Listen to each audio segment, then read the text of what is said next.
Come organize my fabric stash with me. I have a ton of fabric that needs to be unpacked, washed, organized, and stored away. Organizing my fabric stash is a huge step in this sewing room makeover. But first, I have a ton of fabric to wash. This is all fabric that I inherited from my aunt, and I've kind of been washing it as I go along, but now that I have space to actually store my fabric, I want to wash this first and then store it away. And I always love digging through piles of fabric, so let's dig in.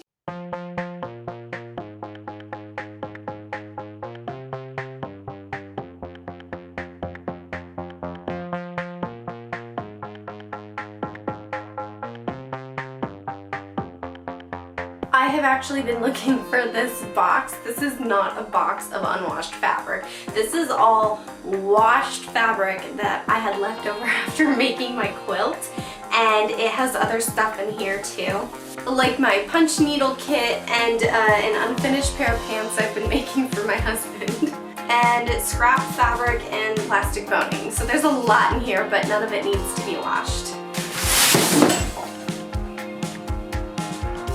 Just put that aside for now. This is a lesson to not use tape on fabric boxes. This little piece of fabric here got stuck to the tape and now it's ripped, and I'm kind of unhappy about that. I'm also not sure how to wash all this fabric, particularly this green one with gold on it that feels like kind of crunchy. I'm just not sure what to do with this.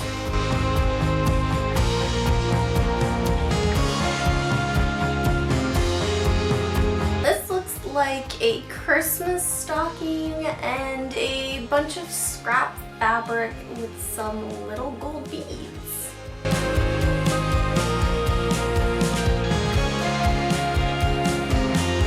Oh, and this is not fabric, this is a slip dress with some really pretty embroidery on the top. I know my grandma crocheted this rug and this hat because I remember when she sent us the hat. This is such a cute little bag. I think it's from Korea. There's also some embroidered dish towels and doilies that have been a hit with an iron a little too high. I think this one is a curtain panel. Yeah, it kind of goes with these curtains that my mother-in-law gave me. And I don't know if my grandma embroidered these little dishcloths or if my aunt found them at an estate sale, but they're very pretty and very delicate and old looking, so I'm not going to wash them just yet. And there's some more useful fabric at the bottom of this box. And a ton of handkerchiefs as well. Starting to get a little overwhelmed with all this fabric right now. I kind of have this fabric broken up into colors and type of fabric to be put into loads in the wash, but I think I should get a little bit more specific on what fabric I want to put in what load and kind of narrow this down a bit. So I broke down all my boxes to clear some space, and I separated all my fabric into 5 loads of laundry. I think that's the least number of loads I can do with the fabric and the colors I have here. White and cream has to be washed separately from like every other color just in case anything else bleeds onto it. And I have 1 stack of fabric that can go in the dryer. These are my quilting cottons, and they're mostly blue and green and yellow, so hopefully those dyes won't mix too badly in the wash.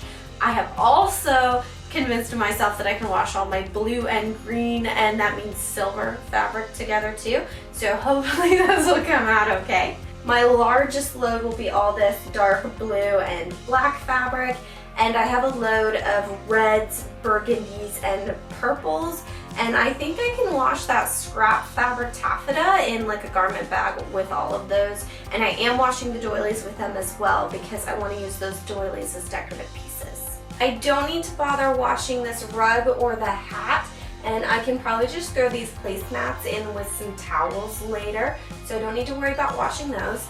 And then I have a pile over here. I'm not sure if this is going to work well in the washer or not, and I don't know if it's going to bleed because some of the fabric makes me think that it will, like it might have already been washed. So I'm gonna hold off on doing anything with these yet. I might hand wash them later though. Until then, I'm gonna store it in this cute little Korean bag. And this is starting to look a little bit more manageable. I do still need to remove all these like little price tags and serge all the edges of my fabric to prepare them for the wash. But I'm exhausted, and that is a job for future Christine to do. Well, future Christine wants nothing to do with doing anything with this fabric, but if I don't get it started, it's never gonna get done. So I'm at least gonna start by taking some of these tags off today. I don't know where these tags came from, but they're really weird. And I don't know why, but this piece has a bunch of tape on it. I'm getting a much better idea of the colors of these fabrics, the sheerness, and the amount of fabric I have of each one now that I'm actually taking the tags off and unfolding them to see how big they are. And now I have to serge all the raw edges of my fabric so it doesn't fray while washing. And this is going to take a while, so I'm not going to show you all of it. I find chain piecing your fabric together when you wash it is super easy with a serger, because then you just have to go down the line, snip in between, and you're just ready to go in the wash immediately. And some fabric like this knit fabric, they don't fray on the edges, so this doesn't need to have any treatments done to it. It can just go in the wash the way it is. If any of you are wondering how to machine wash velvet, I usually put this in a garment bag, and then if it has any wrinkles later, I steam them out afterwards. And these doilies will also be washed in a garment bag. Well, I didn't get a lot done today, but this green fabric and blue fabric at least has all the tags off. And this red fabric is all ready for the wash, which is a big step. And I just have been thinking that I don't have enough room to lay flat or hang dry all of my fabric right now. So I'm gonna have to do this in stages anyway. So it's fine if I just have the red fabric ready first, because I can just wash that first, let that dry, and then work on the rest of my fabric later. And I wiped down all my shelves and cleaned all my stackable drawers while I was washing my fabric because they were quite dirty. I ended up doing 6 loads of laundry to make sure everything had room to dry when I laid it out, and now my fabric's all washed. Today is a big day because today is the day I organize my fabric stash. And now that I actually have some shelves to put it on. I'm starting with my large suitcase first because it contains the bulk of my fabric collection. I've had most of this fabric for 8 to 10 years, so finally being able to put this fabric on a shelf is going to be really nice. And at some point I realized I have a lot more fabric than I thought I did. I didn't realize how many plain knit black fabrics I have until I started organizing them. And a lot of this fabric has to be refolded to fit properly on these shelves. In general, I am trying to sort my fabric into similar fabric weight and type so that when I'm looking for a certain type of fabric, I can find it in that section. The smaller suitcase is filled with old clothing, worn out clothing, old work clothes, old scrubs that I am planning on upcycling into other projects. These are great for making my own textiles and also making simple projects when I don't want to worry about ruining expensive fabric.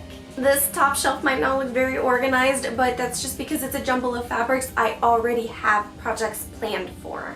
That way when I'm ready to make those projects, it'll be super easy just to go grab that fabric and get sewing. I'm probably going to be rearranging all this for a while.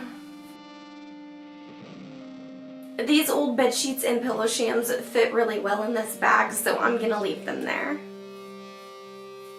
And maybe just shove them in a corner to get them out of the way.